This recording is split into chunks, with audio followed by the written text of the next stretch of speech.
Olá, pessoal. Você sabe qual é o planeta mais frio do nosso sistema solar? Segundo a astronomia, é Urano. Por que que eu estou te falando de Urano? Porque, por causa da minha idade, eu estou iniciando um retorno de Urano. Mas vamos falar um pouquinho de astrologia. Urano, ele é difícil de localizar no céu porque nós não podemos vê-lo a olho nu.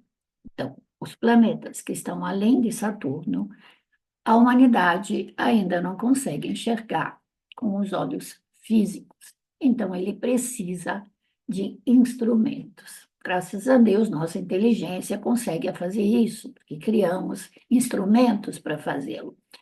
E, segundo os cabalistas, a humanidade alcançará essa capacidade, esse talento, essa possibilidade quando ela evoluir do ponto de vista espiritual e der um salto de qualidade. Isso pode acontecer realmente quando a gente entrar na era de Aquário. Mas, de qualquer maneira, será, digamos, nos próximos 100 anos, talvez, não antes disso. Ele é um gigante, gigante gelado, é chamado gigante gelado, tá? E ele, realmente, estando ele muito longe, está 2,9 bilhões de quilômetros da Terra. Então, é claro que nós não estamos enxergando ele claramente. É, ele, na realidade, tem coisas muito divertidas dentro da astronomia quando a gente conhece esse planeta. Mas uma das coisas mais interessantes dele é que ele tem uma revolução, exatamente revolucionária. Por quê? Porque ele gira ao contrário e não tem um eixo inclinado, como acontece com a maioria dos planetas, a Terra, né? Tem aqui, então tem planeta. Não, ele está na horizontal e gira ao contrário. Então, ele foi descoberto por William Herschel. O H é o símbolo que a astrologia usa para representar esse planeta, tá? Na realidade, isso foi em 1780, alguma coisa, 783. E ele realmente ele gira ao contrário. Então, o fato de que ele ser esse planeta assim, revolucionário, fez com que a astrologia, que busca o conhecimento esotérico dentro daquilo que o homem enxerga a partir da Terra, acabou posicionando esse planeta como regente de Aquário. No lugar de Saturno, não é que ele detronou Saturno. Urano, inclusive, na mitologia, ele é anterior a Saturno, mas sendo pai de Saturno. Mas porque existe um lado do signo de Aquário, casa 11 do zodíaco, que é aquele que a gente relaciona com amizade, com grupos sociais, com interesse pelas mudanças que a gente quer fazer dentro da sociedade. Tem um pouco uma visão muito socialista, da sociedade, ou seja, temos visões de fazer uma revolução para modificar coisas que a gente não está gostando. E isso acontece em grupos, né? A astrologia associou, inclusive, esse planeta à regência, que rege também a própria astrologia. E ontem eu tive o prazer de voltar, finalmente, a um congresso presencial da CNA, da qual eu fui coordenadora pelos eventos de São Paulo durante 8 anos e também fui vice-presidente durante 3 anos. E agora, atualmente, está com uma nova diretoria que está assumindo nesse período ainda no qual você sente aquela consequências, né, que aconteceram por causa do Covid, tá? É, o que que acontece com o Urano do ponto de vista da astronomia é uma coisa e o que entendemos astrologicamente é outra, né? Nós sabemos disso. Então, ele também tem anéis, você sabia? Não são muito visíveis. Em momentos, inclusive, o próprio Saturno atualmente ele está quase reto e os anéis não estão sendo muito visíveis a partir da Terra. Mas isso é um fato. É, então, o que que acontece com o Urano? O Urano, ele é chamado de planeta geracional porque ele fica muito tempo no mesmo signo astrológico. Então, você vai olhar, dependendo da tua geração, aonde ele estava quando você nasceu.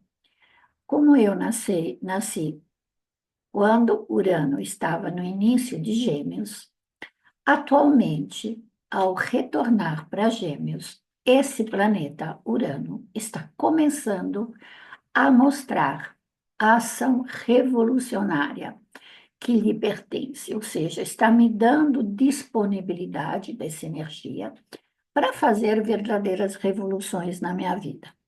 Isso acontece, gente, até com qualquer pessoa. Se você tem mãe, vó, né, se você já vivenciou isso nos teus pais, nos teus avós, você percebeu que a partir dos 82, mais ou menos, as, essas pessoas da nossa família, do nosso convívio, elas se tornam indisciplinadas, não aceitam ordens, querem liberdade como se fossem adolescentes.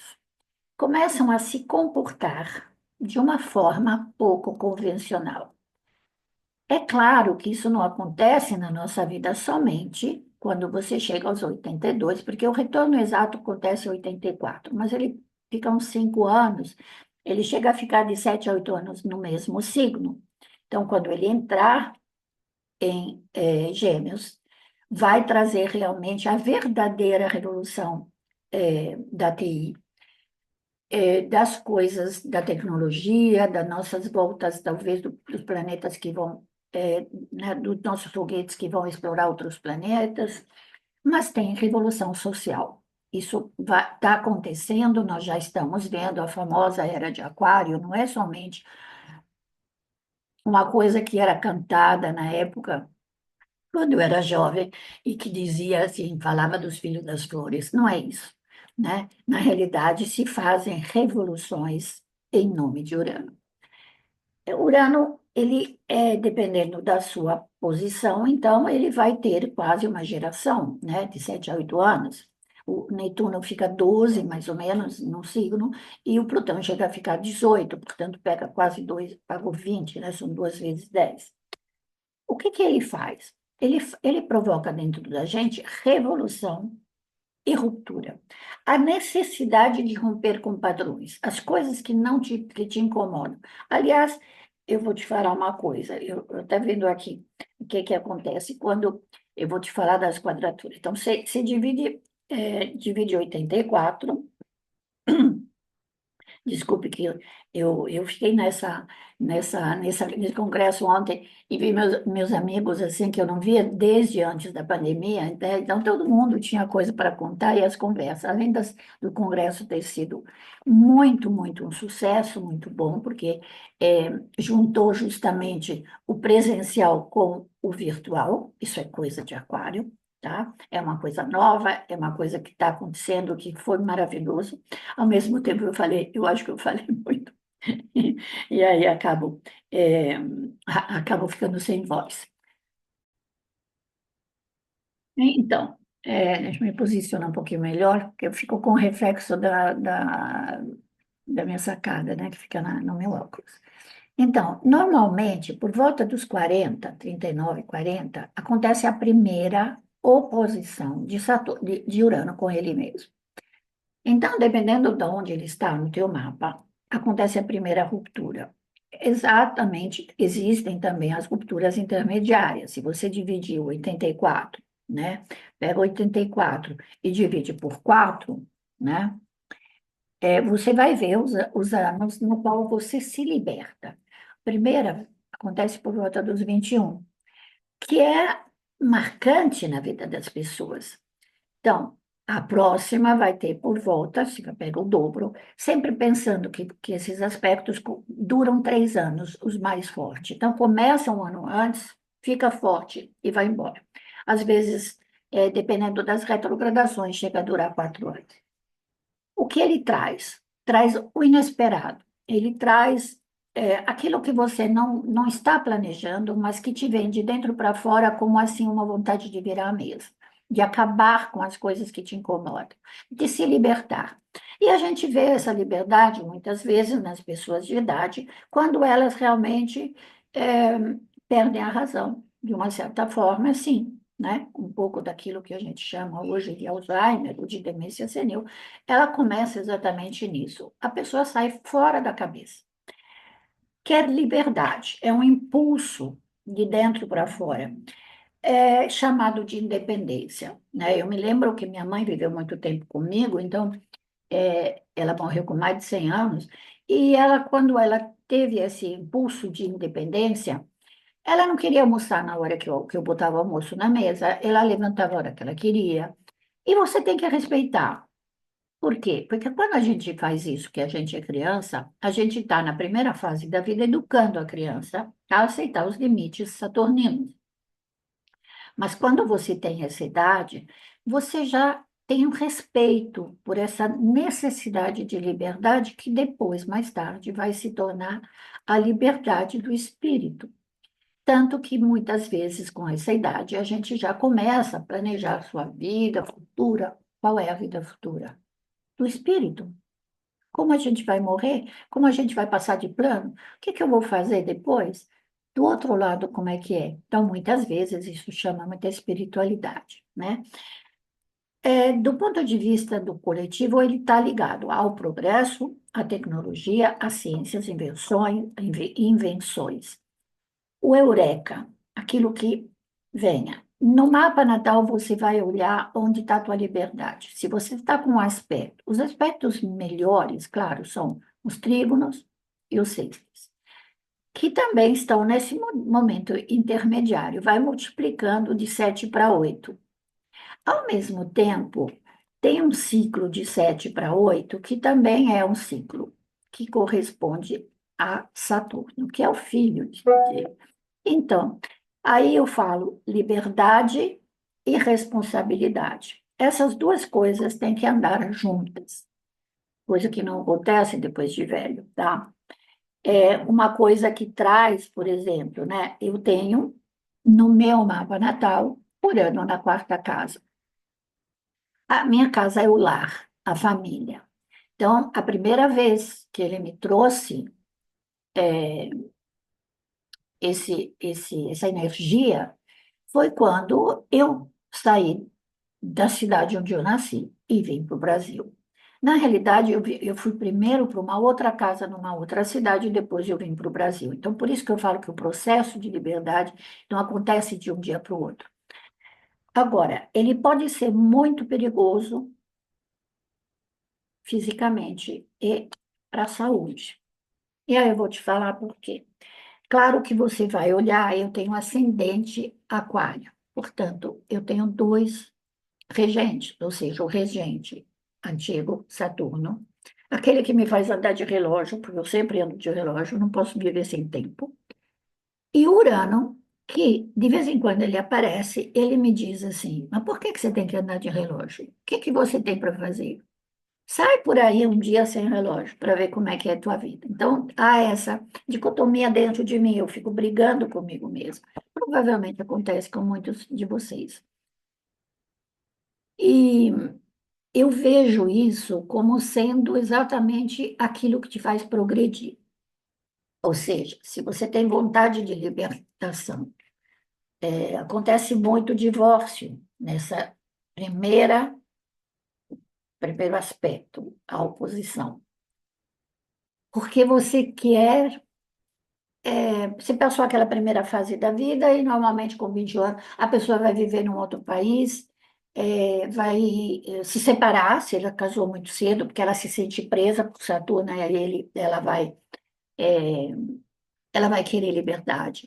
Porém, essa liberdade tem que ser uma liberdade construída, porque senão você não pode simplesmente deixar para trás tudo o que você fez e fingir que você está nascendo de novo. Mas há uma renovação sim. E essa renovação pode vir do autoconhecimento. E aí eu vou te sugerir uma coisa. Você quer se conhecer? Faça seu mapa astral. Mapa natal, né? Tem gente que me pergunta, tá? Por isso que eu estou esclarecendo. Mapa natal, mapa astral é, em geral, qualquer mapa, ou seja, várias técnicas que olham o mapa que é o natal, que é o do nascimento, que sempre vai te dar a base de toda a tua vida. É a fotografia do céu ou da disponibilidade de energias que afetaram o bebê na hora que ele sai da barriga da mãe, respira pela primeira vez. Existe uma foto do céu que os russos antigos astrólogos chamavam de equação pessoal. É uma equação matemática celeste, tá? Você nasceu com essa energia. Como é que você vai usar ao longo da vida? Vai depender muito de você. Ou seja, disponibilidade não é coerção. Você não é obrigado. Como diziam os antigos deuses ou as estrelas, inclinam, mas não obrigam. Porém, eles dão direcionamento. O mapa natal é um GPS da vida. Você segue aquele caminho se você quer. Existem os mapas anuais, previsões anuais, que são feitos por 12 meses, com uma certa amplidão, porque a gente sempre, quando analisa, começa a perceber um pouco o que estava vindo, o que está acontecendo e como isso vai evoluir. Existem revoluções solares que são feitas somente a partir do aniversário. E nesse caso, você pode deslocar a pessoa para que ela tenha um céu mais propício, tá? Isso é muito importante também. Esse céu propício não quer dizer que ele vai mudar a tua vida, porque o céu ou a configuração planetária não modifica, ela modifica as casas astrológicas, ou seja, as áreas da sua vida no qual essa energia vai ficar disponível para ser usada. E uma coisa muito interessante, que aliás eu me lembrei agora, porque eu estava no congresso, né? Quando a gente vai nos congressos é muito gostoso, porque você compartilha ideias, às vezes você tem a mesma opinião, às vezes não, mas é sempre enriquecedor, né? Colegas, gente que eu sempre admiro. E falaram de cartografia. Tem um lado moderno que me surpreendeu, porque eu não conhecia. E exatamente como eu sou mais velha, a gente tem resistência, né? Mas, ao mesmo tempo, eu tenho um lado aquariano muito forte. Aí me dá curiosidade. Que, na realidade, a astrocartografia, ela serve na Revolução Solar. E serve para você quando você quer se mudar de um país para o outro. Por que que num país uma pessoa tem mais sucesso que na outra? Né? Eu me lembro que no congresso do ano passado que nós tínhamos feito, né, o anterior que nós fizemos da Revolução, da CNA, nós chamamos uma astróloga espanhola que falou sobre a vida de Marie Curie, que foi uma grande cientista, né, que descobriu o urânio, né, tanto que ela morreu com isso, que contaminou ela e o marido. E ela justamente ela não tinha nascido na França, então o deslocamento do mapa dela fez com que ela tivesse essa projeção. Talvez se ela tivesse ficado no país dela, eu acho que ela é polonesa, se não me engano, ela teria talvez desenvolvido todo o potencial, mas não teria obtido o mesmo sucesso. Então, essa que se chama da astrocartografia. É muito interessante também, tá? Mas isso hoje eu queria só falar de Urano. Como Urano está agindo para você. Lembre-se dos períodos. Eu tenho certeza que Urano, esse ingresso, né, que vai acontecer a partir de abril, mas já está acontecendo. Ele entrou em Gêmeos, voltou agora para Touro e volta. Touro fala mais dessa parte financeira e disponibilidades, inclusive agronegócio, negociações, então isso também tem essa relação, e depois ele volta definitivo e vai ficar lá os próximos anos. Então, os próximos 7 anos e meio a 8. Então, quanto isso vai influenciar a tua vida? Vai olhar onde está Urano. Aonde você vai levantar a bandeira. da liberdade, igualdade e fraternidade da era de Aquário. Como você vai participar disso depende do seu Urano. Tchau. Espero que você tenha gostado desse meu vídeo. Se você gostou, deixe seu like, se inscreva no meu canal e estou disponível para cursos, atendimentos, orientações, mentorias, 40 anos de experiência. Tchau.